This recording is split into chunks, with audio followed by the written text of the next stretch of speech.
From the burning darkness in the shadow of the Edaran New City, a warrior clad in white and drenched in blood arrives just when the Edaran defenses seem to be faltering.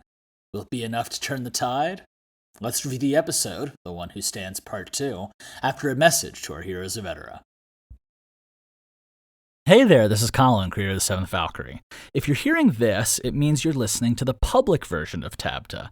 And I really appreciate that. It keeps the algorithm happy, it keeps us growing. But if you want to get a little fun personal message every week with behind-the-scenes stories, funny little bits, other insight into the creative process, you can hop over to our Patreon and become a Hero of Edara. You'll support the series, you can shape the future of the 7th Valkyrie, and find a whole lot of fun bonus content along the way. You can get started completely for free, and then if you decide you want to chip in and get bonus content, early access, and a whole lot more and help us along the path of heroes towards a whole lot of cool checkpoints, then you can do that. It's patreon.com/7th Valkyrie, that's 7THVALKYRIE, and give it a look. With that, on into the show.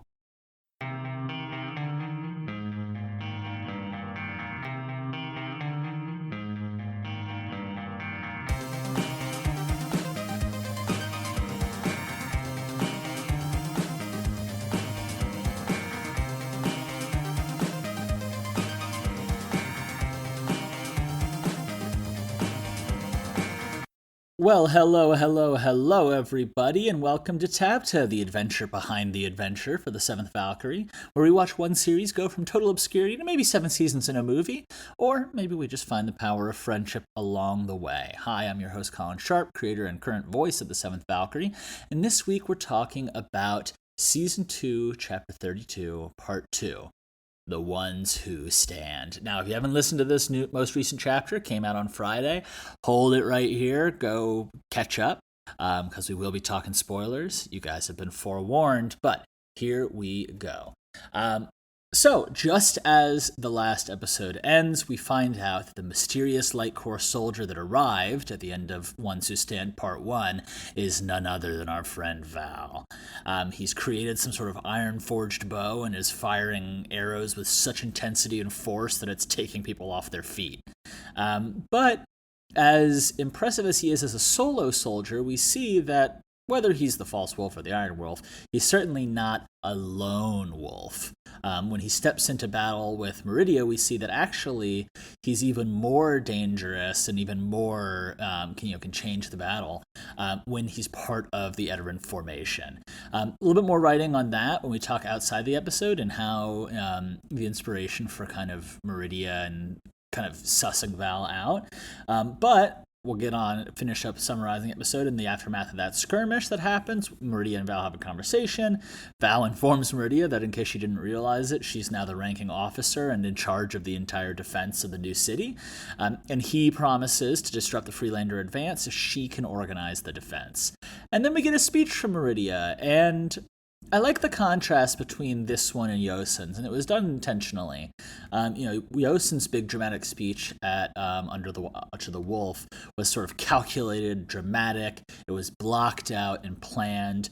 Meridia's is off the cuff, and it's direct. There's no nonsense, no extra stuff. Yosin had a lot of bluster, and it kind of was aimed to manipulate, get people riled up, bend them towards his goals, and maybe against their, what might have been their interest. And meanwhile, Meridia is cutting straight to the things that every soldier she's talking to actually cares about. I like because it's kind of the contrast between this high-level political leader and an on-the-ground, hands-dirty soldier, and right now, it seems like that's what Meridia's men needed. And we'll see how that impacts theater and defense in the coming chapters, so stay tuned. But in the meantime, let's get into our next segment outside the episode, where we take a look behind the scenes and give you some, a little fun director's commentary kind of stuff. I wanted to dive back into my how Meridia assesses Val. Getting back into sports as often happens, but I've been a soccer player for my entire life, and when I got back into watching it, when I saw Messi's Barcelona dismantle Manchester United in the Champions League final in 2011. It was artistry. And I've been an avid watcher of footy ever since. And first of all, I think there's something beautiful about watching just superlative athletes. Like, it turns sport into an art form, and it can be just breathtaking to watch. Some of the sports that I follow most recently, football, basketball, and soccer. Football. And soccer I know the most about, and it's actually a lot like the way that people talk about soccer games is a lot the way that I write about battles, because not that they're equally violent, but in terms of how system dynamics change and affect each other. All across the pitch, you have advantages in matchups happening, and one player might have an advantage over others, but if you change in certain situations, but if you change the situation and the dynamics, that flips. You take a big bloke who's uncomfortable in open space, put him in a low block, they're unstoppable. Take a tricky winger, you deny him the ball, suddenly he becomes less effective. Someone who can run up and down the pitch for days might be neutralized by quick, decisive attacks. And those are just some examples, and those interactions are happening all across the pitch at any given time. And then you have little, units where maybe individually you have three guys who couldn't handle a tricky baller out in open space by themselves, but together they can stop anybody, even a pack of three, because they're really organized. And so those interactions are happening all across the pitch at any given time. Different players have different roles, game states change, and that's why, despite the fact that you can have a big matchup, anything can happen at any given moment. Bringing it back to superlative players in those sports, it's a little different because you watch them shape the entire strategy around themselves. And sometimes by watching just them, you can kind of see the most important action of the whole game. Some athletes that come to mind for me, I just listed off a few: Messi, Michael Jordan, LeBron James, Steph Curry, Patrick Mahomes. What sets these guys apart is that not only do they have game-breaking skills in situations, so, athleticism, accuracy, technical ability, shooting skill, but they also have an insane knowledge of the pitch or court or field, and they know exactly when and where to use which skills and apply it to the situation. And that's where they kind of become more than just the one person. It's when they can use their superlative skills to then create advantages for other players, that all of a sudden they become these world-changing athletes. And when it comes, bringing it all the way back to the series, when it comes to battle, Val is bigger, faster, stronger, and has tens of thousands of skirmishes, battles, and fights to draw from. And so he's just, and he knows where to use his strength and how.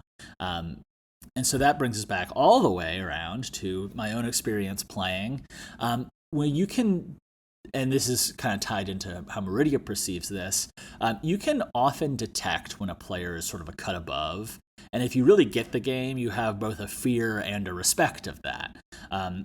All of the great stars earn that reputation in the media, but for me, when you hear about it from the players, people who are also at that level, and you find out who they fear and how they felt going in against these players, that's almost more relevant than the pundits. And so for this example, in this scene, for all her pride and her dedication to being the best and not ever believing that she can't beat anybody, we see through Meridia's eyes something that becomes plain as day and undeniable to her, despite her pride and her determination to be the best herself, which is that right now Val is just on another level when it comes to battle, and she's happy to make use of those skills, and we'll see if that influences anything in the battle moving forward. Overall, will it be enough to turn the tide against the Thwarps? Well, you'll have to keep listening on Friday to learn more. We're getting deep into this battle. What's going to happen? I don't know. Listen on Friday. In the meantime, love you guys, and have a great week.